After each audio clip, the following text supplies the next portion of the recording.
Thank you, Mr. Speaker. Mr. Speaker, I wanted to come down to the floor to recognize and thank two of my major staffers in my office who are leaving to pursue other opportunities.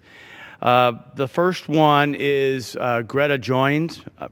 Greta recently left as my legislative director, and as you know, Mr. Speaker, that's your top advisor in the legislative field. So not only running the legislative office, she also had some personal expertise in the telecommunications regions.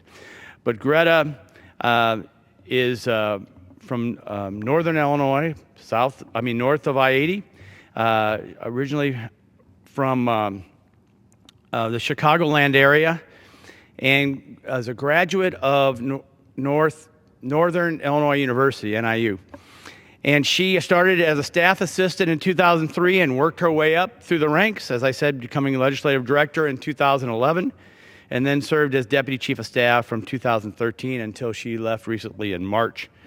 She focused on telecommunications as her expertise, and we primarily in office dealt with 911 issues, especially Next Generation 911 Advancement Act. She also spearheaded the Next Generation 911 Caucus in my office.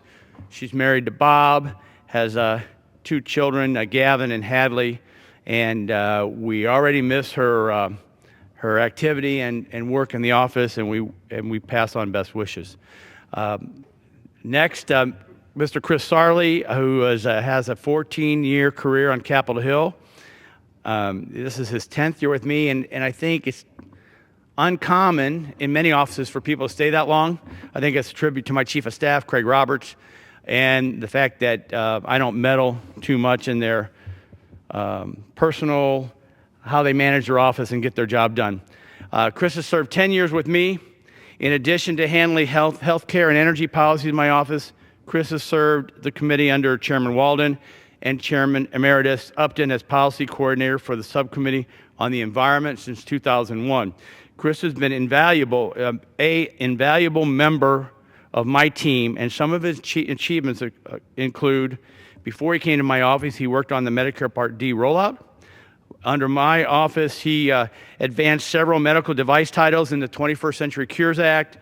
He worked on we call the ADAPT and the GAIN Acts, which target threats, the antibiotic threats that hopefully will not occur in our country, but we need to be ready to respond.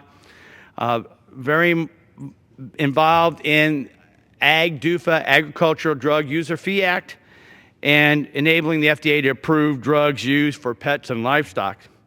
But for all of us in Energy and Commerce Committee, he was one of our primary House negotiators during the first major rewrite of a United States environmental protection law in over 2 decades and facilitated passage of the Toxic Substances Control Act for the 21st century, which amends the Toxic Substances Control Act, which is the nation's primary chemical regulation law.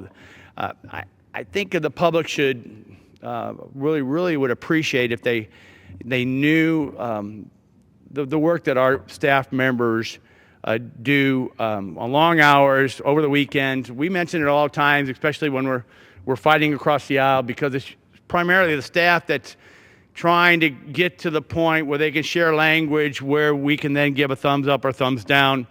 And it's very seldom do we say thanks for those. A member's only as good as the folks he has who work for him and he or her surrounds them with. And I wanted to take this time, Mr. Speaker, to call out 2 great government employees who served their nation well and served me well. And it also sends a signal about all the other, our staff members who do a tremendous work under great stress to serve this country. So, Mr. Speaker, I appreciate allowing me this time, and I yield back my time.